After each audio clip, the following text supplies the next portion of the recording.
फटाफट अंदाज में खबरें। बीजेपी के संस्थापक सदस्य और कद्दावर नेता रहे पूर्व केंद्रीय मंत्री जसवंत सिंह को अंतिम विदाई दी गई। पूर्व केंद्रीय मंत्री को उनके बेटे ने मुखाग्नि दी। जसवंत सिंह का आज तड़के दिल्ली में निधन हो गया। जसवंत सिंह का अंतिम संस्कार जोधपुर में हुआ। उनके अंतिम संस्कार में स्थानीय नेता और परिजन मौजूद रहे। नम आंखों से उन्हें अंतिम विदाई दी।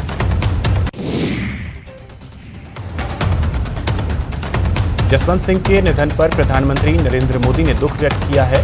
पीएम मोदी ने ट्वीट करके कहा कि जसवंत सिंह जी ने पूरी लगन के साथ हमारे देश की सेवा की, पहले एक सैनिक के रूप में और बाद में राजनीति के साथ अपने लंबे जुड़ाव के द्वारा। वहीं रक्षा मंत्री राजनाथ सिंह ने भी ट्वीट कर शोक व्यक्त किया है। राजनाथ सिंह ने कहा कि जसवंत सिंह को उनकी बौद्धिक क्षमताओं और देश की सेवा के लिए याद किया जाएगा। इस दुख की घड़ी में उनके परिवार और समर्थकों के प्रति संवेदना। लोकसभा स्पीकर ओम बिरला ने भी ट्वीट कर लिखा, पूर्व केंद्रीय मंत्री श्री जसवंत सिंह जी के निधन पर शोक व्यक्त करता हूं। सैन्य अधिकारी और एक कुशल राजनीतिज्ञ के रूप में उन्होंने देश की उत्कृष्ट सेवा दी। राजस्थान के मुख्यमंत्री अशोक गहलोत ने लिखा, राजस्थान के वरिष्ठ नेता और पूर्व केंद्रीय मंत्री जसवंत सिंह जी के निधन पर मेरी हार्दिक संवेदना। भगवान इस दुख की घड़ी में उनके परिवार के सदस्यों और समर्थकों को शक्ति प्रदान करें। जसवंत सिंह के निधन पर मुख्यमंत्री ने शोक जताया है। सीएम की ओर से श्रद्धांजलि अर्पित की गई। मुख्यमंत्री की ओर से राजस्थान फाउंडेशन के आयुक्त धीरज श्रीवास्तव ने पुष्प चक्र अर्पित किए। केंद्रीय कृषि राज्य मंत्री कैलाश चौधरी ने जसवंत सिंह के निधन पर गहरा शोक जताया। कैलाश चौधरी ने कहा कि जसवंत सिंह मेरे राजनीतिक गुरु थे। उनका निधन देश के साथ साथ मेरे लिए व्यक्तिगत अपूर्णीय क्षति है। बीजेपी प्रदेश अध्यक्ष सतीश पूनिया ने पूर्व केंद्रीय मंत्री श्री जसवंत सिंह के निधन पर गहरा शोक व्यक्त किया। पूनिया ने जसवंत सिंह के निधन को राजनीति जगत के लिए बड़ी क्षति बताया। पूर्व मुख्यमंत्री और बीजेपी के राष्ट्रीय उपाध्यक्ष वसुंधरा राजे ने जसवंत सिंह उनके घर पहुंची। वहां उन्होंने उनके बेटे मानवेंद्र सिंह जसोल से मुलाकात की और शोक व्यक्त किया। बाड़मेर में भी जसवंत सिंह के निधन की खबर से शोक की लहर है। जसवंत सिंह मारवाड़ सहित देश भर में दाता के नाम से प्रसिद्ध थे। उदयपुर के ऋषभदेव में फिर माहौल बिगड़ गया है। यहां कस्बावासी और उपद्रवी आमने सामने हुए। पुलिस कस्बे वासियों ने उपद्रवियों को पहाड़ी पर खदेड़ दिया। उदयपुर में सर्वदलीय नेताओं ने पैदल मार्च किया। उपद्रवियों को शांत कराने के लिए आदिवासी नेताओं ने मार्च निकाला। इस दौरान पुलिस और प्रशासन के अधिकारी मौजूद रहे। नेताओं ने आज आंदोलन खत्म होने का दावा किया है। सीएम अशोक गहलोत ने बड़ा फैसला लिया है। पर्यटन और टेक्सटाइल क्षेत्र को रिप्स 2019 के तहत अतिरिक्त लाभ मिलेगा। उदयपुर में 2 पंचायत समितियों के चुनाव स्थगित कर दिए गए। सराड़ा और गोगुंदा ग्राम पंचायत के चुनाव स्थगित किए गए। झुंझुनू में पंचायती राज चुनाव को लेकर 2 चरणों के लिए नामांकन प्रक्रिया पूरी हो गई। झुंझुनू में पंचायत चुनाव को लेकर तैयारियां पूरी लगभग कर ली गई। श्रीगंगानगर में ग्राम पंचायत चुनाव के प्रथम चरण के लिए कल वोटिंग हुई। जयपुर ग्राम पंचायत चुनाव 2020 के तीसरे चरण के लिए आज नाम वापस लिए गए। आज नाम वापसी के तुरंत बाद चुनाव प्रतीक चिन्ह भी आवंटित कर दिए गए।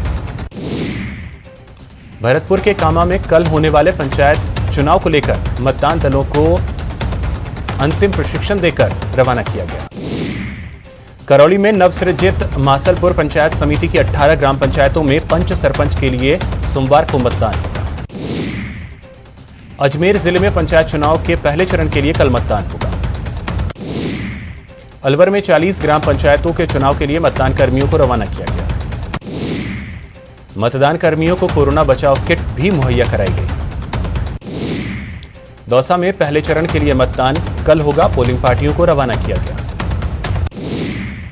अलवर में पहले चरण का पंचायत चुनाव शांतिपूर्ण संपन्न कराने के लिए 1500 से अधिक पुलिस जवानों को तैनात किया गया। पोलिंग बूथ पर कोरोना गाइडलाइन का पूरी तरीके से पालन करवाया जाएगा। नागौर के 77 ग्राम पंचायतों पर कल मतदान होगा। सवाई माधोपुर में पंचायत चुनाव को लेकर प्रशासन पूरी तरीके से अलर्ट मोड पर है। लोकसभा अध्यक्ष ओम बिरला 4 दिवसीय दौरे पर कोटा पहुंचे। देश भर में आज जेईई एडवांस की परीक्षाएं हुई। कोटा में भी जेईई एडवांस की परीक्षा का आयोजन किया गया। जेईई मेंस परीक्षा के टॉप 2.5 लाख से ज्यादा अभ्यर्थी जेईई एडवांस परीक्षा में बैठने के योग्य होते हैं। शिक्षा विभाग में तबादलों की प्रक्रिया तेज हो गई है। 3rd ग्रेड शिक्षकों के तबादलों से बैन नहीं हटाने पर शिक्षकों के बड़े वर्ग में नाराजगी है। जोधपुर में पंचायत चुनाव को ध्यान में रखते हुए ग्रामीण पुलिस लगातार नशे के कारोबारियों पर अंकुश लगाने में जुटा है, जिससे पास के अवैध शराब से भरे 69 कार्टन बरामद किए गए। फिलहाल आरोपी से पूछताछ चल रही है। अलवर में इंटरनेशनल क्राइम अवेयरनेस का बोर्ड लगाकर वसूली की घटना को अंजाम देने वालों का वीडियो सोशल मीडिया पर वायरल हो रहा है।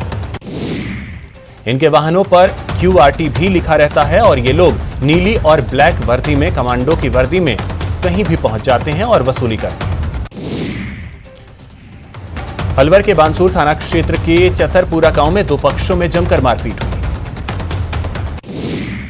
मारपीट में एक महिला के हाथ की उंगली कटकर जमीन पर गिर गई। संघर्ष आपसी रंजिश की वजह से हुआ। नागौर शहर के कुम्हारवाड़ा में एक व्यक्ति की बीती रात 2 संदिग्ध परिस्थितियों में मौत हो गई।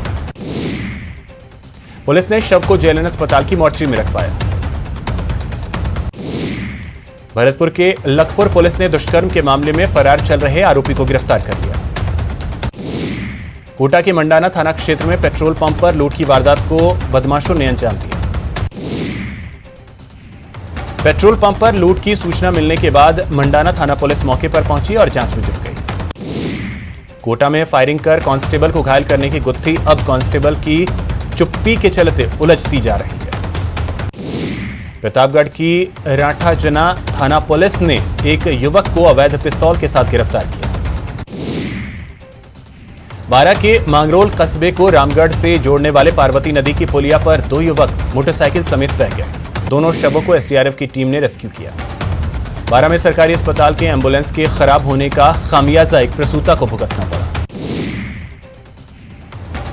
एम्बुलेंस के खराब होने की समस्या सामने आई, जिसकी वजह से प्रसूता को सड़क पर ही बच्चे को जन्म देना पड़ा। अजमेर दरगाह थाना पुलिस की मादक पदार्थों के खिलाफ कार्रवाई लगातार जारी है। अजमेर जिला पुलिस ने मादक पदार्थों की तस्करी रोकने के अभियान के तहत कार्रवाई करते हुए 3 तस्करों को गिरफ्तार किया। कोटा में एक महिला ने फांसी का फंदा लगाकर आत्महत्या कर ली। अजमेर के रामगंज पुलिस ने अवैध हथियार समेत एक युवक को गिरफ्तार किया। भरतपुर के गांव बैसोरा में खेत में बाढ़ हटाने के विवाद में 2 पक्षों में फायरिंग हुई। बीकानेर में चोरों के हौसले लगातार बढ़ते ही जा रहे हैं। अलवर के नौगांवा थाना पुलिस ने महावीरा क्रशर नंगली खोर पर हुई नकदी लूट की वारदात का खुलासा करते हुए 2 आरोपियों को गिरफ्तार किया। हनुमानगढ़ टाउन रेलवे स्टेशन पर एक युवक ने फुटब्रिज से लटककर आत्महत्या कर ली। नागौर शहर में दूध बेचकर वापस अपने गांव गोवाखुर्द जा रहे एक दूध वाले की बाइक को तेज रफ्तार कार ने टक्कर मार दी। हादसे में दूध वाले की मौत हो गई। सीकर के बजाज रोड पर देर रात एक कपड़े की दुकान में आग लग गई। झालावाड़ के कामखेड़ा थाना क्षेत्र में झीरी गांव के पास श्रमिकों से भरी एक पिकअप वैन के पलट जाने से 2 दर्जन से ज्यादा मजदूर घायल हो गए। सूचना के बाद कामखेड़ा थाना पुलिस अस्पताल पहुंचकर मजदूरों से घटना की जानकारी ले रही है। भरतपुर में कुछ देर के लिए आए आंधी की वजह से राजेंद्र नगर के शास्त्री पार्क के पास अचानक एक पुराना पेड़ धराशायी हो गया। भरतपुर के कामा में एक ट्रक अनियंत्रित होकर खाई में गिर गया। टोंक के इंदिरा कॉलोनी के एक मकान में शॉर्ट सर्किट की वजह से आग लग गई। भाजपा प्रदेश मंत्री जितेंद्र गोटवाल आज सवाई माधोपुर जिले के गंगापुर सिटी कस्बे के दौरे पर रहे। भरतपुर के जनाना अस्पताल का कलेक्टर नथमल डिडेल ने चिकित्सा राज्य मंत्री डॉक्टर सुभाष गर्ग के निर्देश पर जायजा लिया। बीकानेर में आज महापौर सुशीला कंवर ने जिले का निरीक्षण किया। चित्तौड़गढ़ के पश्चिम रेलवे रतलाम मंडल ने फिट इंडिया फ्रीडम रन के तहत 15 अगस्त से 2 अक्टूबर तक पखवाड़ा मनाया जा रहा है। चित्तौड़गढ़ प्रतापगढ़ सरस दुग्ध उत्पादक संघ के सरल पार्लर एंड स्वीट्स पर फास्ट फूड के लजीज व्यंजनों का शुभारंभ हुआ। भरतपुर का लोहागढ़ स्टेडियम खिलाड़ियों और खेलों से आबाद होने लगा है। भरतपुर में हुई बरसात ने नगर निगम की कार्यशैली की पोल खोलकर रख दी। कोटा में केंद्र सरकार की ओर से पारित किए गए कृषि विधेयकों का लगातार विरोध जारी है। प्रधानमंत्री मोदी की मन की बात को भरतपुर में लोगों ने सुना। बीकानेर सूरसागर के पास नाले की साफ सफाई का काम किया गया। बीकानेर में आज शिक्षा विभागीय कर्मचारी संघ के प्रदेश व्यापी आह्वान के तहत जिला कलेक्ट्रेट पर धरने का आयोजन किया गया। अलवर के रामगढ़ और नौगांवा कस्बे में पुलिस के द्वारा नो मास्क नो एंट्री अभियान की शुरुआत की गई। सवाई माधोपुर जिले के गंगापुर सिटी कस्बे के राजकीय सीनियर हाई सेकेंडरी मैदान में मानव सेवा संस्थान के तहत निःशुल्क डायबिटीज जांच शिविर का आयोजन किया गया। कोटा में बारिश से किसानों की सोयाबीन, उड़द, तिल और धान की फसल खराब हो गई है। श्रीगंगानगर में बारिश और ओलावृष्टि से किसानों की टेंशन बढ़ गई है। इन क्षेत्रों में करीब 1.25 घंटे लगातार बारिश हुई। श्रीगंगानगर में बारिश के साथ ओलावृष्टि से आधा दर्जन गांवों की फसलों को नुकसान पहुंचा है। बीकानेर की नक्काशीदार हवेली, जूनागढ़ किला, देशनोक, करणी माता समेत अनेक गांवों, ढाणियों में लगने वाले मेलों को देखने यहां की परंपरा और रीति रिवाज, रहन सहन से रूबरू होने के लिए साल दर साल पर्यटकों की संख्या में इजाफा होता रहा है। भरतपुर में शहीद भगत सिंह जयंती के उपलक्ष्य में विशाल रक्तदान शिविर का आयोजन हुआ। बीजेपी के नेता उमा भारती कोरोना पॉजिटिव हो गई हैं। एक्ट्रेस और singer Himanshi Khurana corona positive पाई गई। उन्होंने पंजाब के किसानों संघ प्रदर्शन में हिस्सा लिया था। देश भर में कोरोना की रफ्तार तेज है। बीते 24 घंटे में 88,600 मामले सामने आए।